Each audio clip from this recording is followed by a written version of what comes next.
പിരിഞ്ഞു, വീണ്ടും കാണുക എന്നൊന്നും ഉണ്ടാവില്ല. നീ മരിച്ചതായി ഞാനും ഞാൻ മരിച്ചതായി നീയും കണക്കാക്കുക. ചുംബിച്ച ചുണ്ടുകൾക്ക് വിട തരിക. പത്മരാജന്റെ ഏറ്റവും പ്രസിദ്ധമായ പ്രണയത്തിന്റെ നൊമ്പരങ്ങൾ പറയുന്ന അവളുടെ കഥയായ ലോലയിൽ നിന്നുള്ള വരികളാണിത്. ഈ കഥ മുഴുവനായി ഒന്ന് കേട്ടു നോക്കിയാലോ? ഇഷ്ടപ്പെടുവാണെങ്കിൽ ഒരു ലൈക്ക് അടിച്ച് സബ്സ്ക്രൈബ് ചെയ്യുവാൻ മറക്കല്ലേ. ഇംഗ്ലീഷ് ലിറ്ററേച്ചർ പഠിക്കുന്ന ലോല മിൽഫോർഡറുമായി എനിക്ക് പ്രേമമായി എന്നാണ് തോന്നുന്നത്. അതങ്ങനെയാവട്ടെ. ലോലയെ പോലെ ഒരു പെണ്ണിനെ, ഇത്ര സുന്ദരിയായ, ഓമനത്വമുള്ള, ബുദ്ധിയുള്ള, സംസാരിക്കാൻ അറിയുന്നവൾ. എന്താ പേര്? ലോല എന്നോട് ചോദിച്ചു. പത്മരാജൻ. എൻ്റെ പേര് അവളിൽ വല്ലാത്തൊരു അമ്പരപ്പാണ് ഉണ്ടാക്കിയത്. സംസ്കൃതത്തിൽ ഒരു പേരോ? അതെ. നിങ്ങൾ സംസ്കൃതമാണോ സംസാരിക്കുക? അല്ല പിന്നെ. മലയാള ഭാഷ സംസ്കൃതവുമായി വളരെ ബന്ധപ്പെട്ട് കിടക്കുന്നു. എന്നാലും താമരയുടെ രാജാവ് എന്ന പേരുണ്ടോ? താമരയുടെ രാജാവ്. എനിക്ക് ലജ്ജ തോന്നി. ഞാൻ പറഞ്ഞു, ഞങ്ങൾ താമരയെ ആരാധിക്കുന്നു. ഈ പെണ്ണ് എന്നെ കിറുക്കനാക്കി. ഇപ്പോൾ തന്നെ എനിക്ക് അവളെ ഒന്ന് കണ്ടാൽ കൊള്ളാമെന്നുണ്ട്. ഈ രാത്രിയിൽ. അതെ, ഇപ്പോൾ ഈ രാത്രിയിൽ തന്നെ. ഞാൻ കണ്ടുമുട്ടിയിട്ടുള്ളതിൽ ഏറ്റവും സുന്ദരി, ഏറ്റവും നിഷ്കളങ്ക. ഞാൻ പറഞ്ഞുപോയി, അത് നീയാണ്. അവൾ പെട്ടെന്ന് തല താഴ്ത്തി. പിന്നീട് പെട്ടെന്ന് എൻ്റെ കൈ കടന്നു പിടിച്ചു. അവളുടെ കണ്ണുകൾ നാണം കൊണ്ട് തിളങ്ങുന്നത് ഞാൻ ശ്രദ്ധിച്ചു. അവൾ എന്തോ പറയാൻ ബന്ധപ്പെട്ടു. പറയൂ, ഞാൻ ചോദിച്ചു. എന്താണ്? അവൾ ഒന്നും മിണ്ടാതെ എൻ്റെ കൈ പിടിച്ചമർത്തി. ജലപരപ്പിന് മുകളിൽ മഞ്ഞ് വീണു തുടങ്ങിയിരിക്കുന്നു. ഒരു മോട്ടോർ ബോട്ട് ദൂരത്തേക്ക് പോകുന്നത് അവ്യക്തമായി കാണാം. ലോല പിറുപിറുത്തു. എനിക്ക് അവളുടെ ചുണ്ടുകൾ മൃദുവായി വിറകൊള്ളുകയും എൻ്റെ കൈകളിൽ പിടിച്ചിരുന്ന കൈ വിറയ്ക്കുകയും ചെയ്തു. എന്താണെങ്കിലും അവൾ ഒരിക്കലും പറഞ്ഞു തീർക്കുകയില്ല എന്ന് എനിക്കറിയാമായിരുന്നു. അവൾ എന്തു പറയാനാണ് ബന്ധപ്പെടുന്നത് എന്നും എനിക്കറിയാമായിരുന്നു. സെന്റ് ക്രോയിക്സ് നദിയുടെ മുകളിലെ പാലത്തിൽ നിന്നും തിരിച്ചു പോരുന്നതിൻ്റെ മുൻപത്തെ രാത്രിയിൽ ഞാൻ അവളെ ചുംബിച്ചു. ഞങ്ങളുടെ ചുറ്റും നിശബ്ദത തളം കെട്ടി നിന്നു. അപ്പോൾ കാറ്റിനു നേരെ നടക്കുമ്പോൾ അവൾ എൻ്റെ അരക്കെട്ട് ചുറ്റിപ്പിടിച്ച് നിർത്തി മന്ത്രിച്ചു. ഞാൻ കന്യകയാണ്, അത് ഓർമ്മയിരിക്കട്ടെ. തെക്കു പടിഞ്ഞാറെ അമേരിക്കയിൽ നിന്നും വരുന്ന പെൺകിടാങ്ങൾക്ക് പൊതുവെ അല്പം സൗന്ദര്യം കൂടും, ഭാവനയും. ലോലയാണെങ്കിൽ രണ്ടും കണക്കിൽ കവിഞ്ഞ കൂട്ടത്തിലാണ്. ജന്മഭൂമിയായ ടെക്സാസിനെ പറ്റി പറയുമ്പോൾ അവൾ എന്നും കവിതയിലേക്ക് വഴുതി വീണു പോയിരുന്നു. ഒരിക്കൽ ലാസ് വേഗാസ് കാണാൻ ഞാൻ ക്രിസ്മസ് അവധിക്കാലം പ്രയോജനപ്പെടുത്തി. ലോലയും എന്നോടൊപ്പം ഉണ്ടായിരുന്നു. ലോല അത്യധികം ദുഃഖിതയായി കാണപ്പെട്ടു. അവൾക്ക് ലോസ് വേഗാസ് കണ്ടുകൂടാ. ഞാൻ ചോദിച്ചു, എന്താണ്? അവളുടെ അച്ഛനെ പറ്റി അന്ന് ആദ്യമായി അവൾ എന്നോട് പറഞ്ഞു. ടെക്സാസിൽ നിന്നും ബിസിനസ്സിനായി ഓഹിയോവിൽ വന്നു ചേർന്നു പണമുണ്ടാക്കിയ അവളുടെ അച്ഛൻ ചൂതാട്ടത്തിൽ ഏർപ്പെട്ട് എല്ലാം കളഞ്ഞു കുടിച്ച് ഒടുവിൽ ഇരപ്പാളിയായതിനു ശേഷം ഒരു കൊലപാതകത്തിന് വധശിക്ഷയ്ക്കും വിധിക്കപ്പെട്ടു.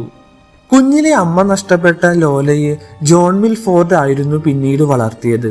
അയാളുടെ ഭാര്യ ഒരു വേശ്യയായിരുന്നു.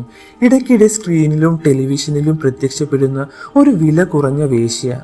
ലോലയ്ക്ക് പ്രായമായി വന്നപ്പോൾ അയാൾ അവളെയും കൊണ്ട് ഓഹിയോക്ക് പോന്നു. പിന്നീട് ലോല വളർത്തമ്മയെ കണ്ടിട്ടേയില്ല. റീനോ ആർച്ച് കടന്നപ്പോൾ ലോല എൻ്റെ ചുമരിലേക്ക് ചാഞ്ഞു.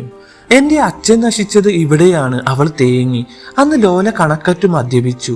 അവളുടെ കുട്ടിത്തം വാടാത്ത കവിളുകളും മുഖവും മദ്യത്തിന്റെ ചൂടേറ്റു ചുവന്നു.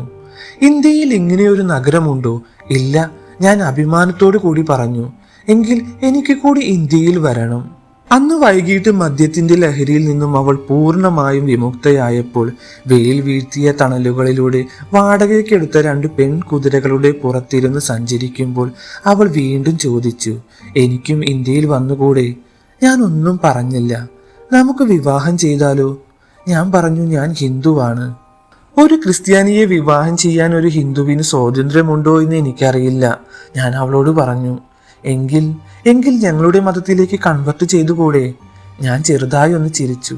ഒരു പെണ്ണിന് വേണ്ടി മതം മാറുന്നത് അടിമത്തത്തിന് വഴിവെക്കുകയാവുമെന്ന വിഡ്ഢിത്തം എനിക്ക് തോന്നിയിരുന്നു.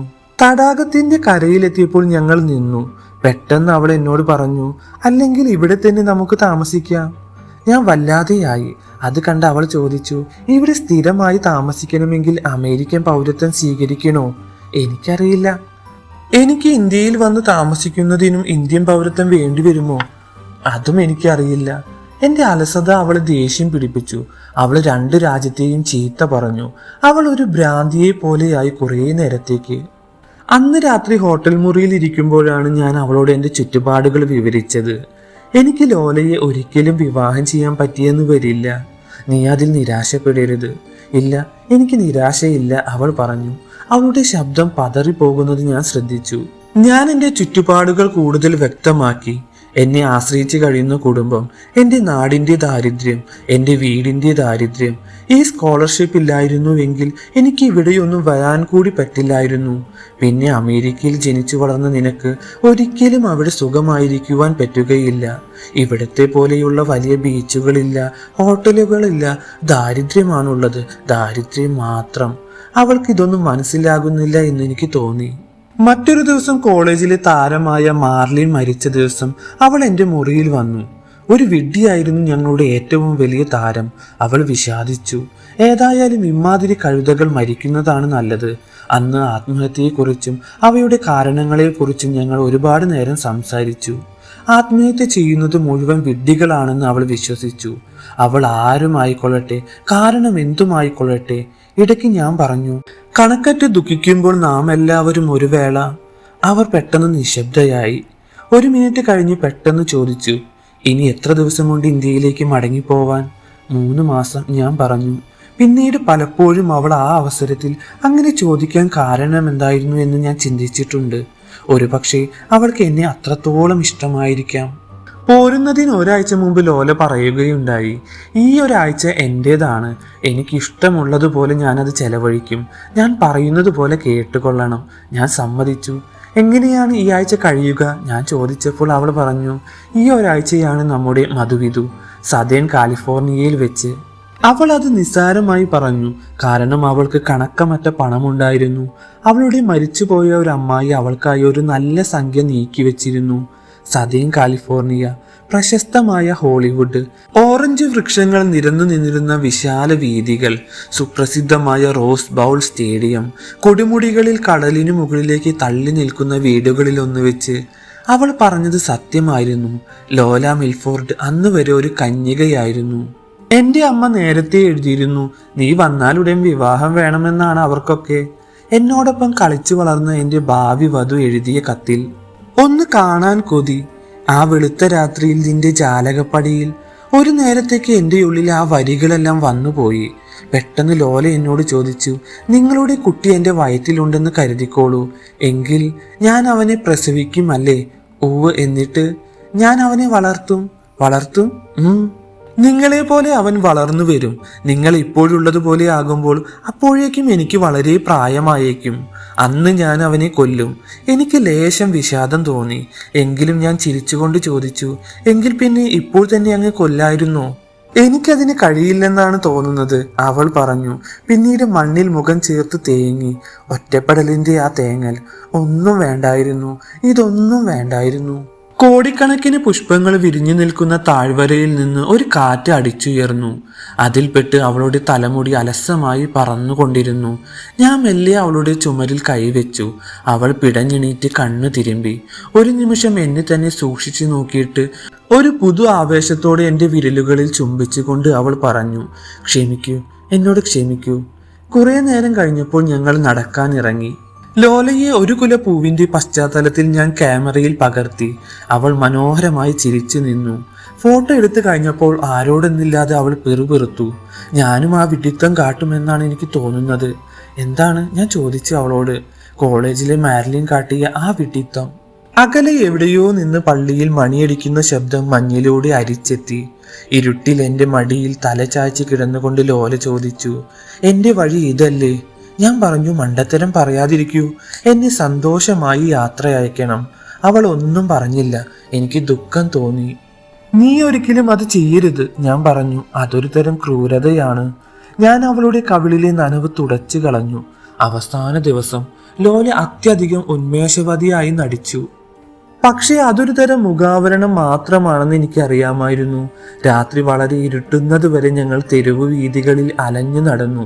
ഇടയ്ക്കിടെ തെരുവ് വിളക്കുകളുടെ പ്രകാശം വന്നെത്താത്ത ഇരുട്ടിൽ അവൾ പെട്ടെന്നനെ നിന്ന് എന്നെ ചുംബിച്ചു. പിന്നെ ഞങ്ങൾ പരസ്പരം ഒന്നും സംസാരിച്ചിരുന്നില്ല. ഏതു നിമിഷവും ലോലയുടെ മുഖാവരണം തകരുമെന്നും അവൾ പൊട്ടിക്കരയുമെന്നും ഞാൻ ഭയപ്പെട്ടു. ഞാൻ അവളെ പിടിച്ചു നിർത്തി. അവളുടെ കണ്ണുകളിലേക്ക് സൂക്ഷിച്ചു നോക്കി. അവ നിറഞ്ഞിരിക്കുന്നു. തിരിച്ചു നടക്കാം ഞാൻ പറഞ്ഞു.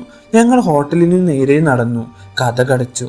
ഞങ്ങൾ രണ്ടുപേരും മാത്രമായി. രാത്രി വളരെ കഴിഞ്ഞിരുന്നു. പ്രഭാതം വളരെ അടുത്തടുത്ത് വരുന്നത് ഞങ്ങൾക്ക് കാണാമായിരുന്നു.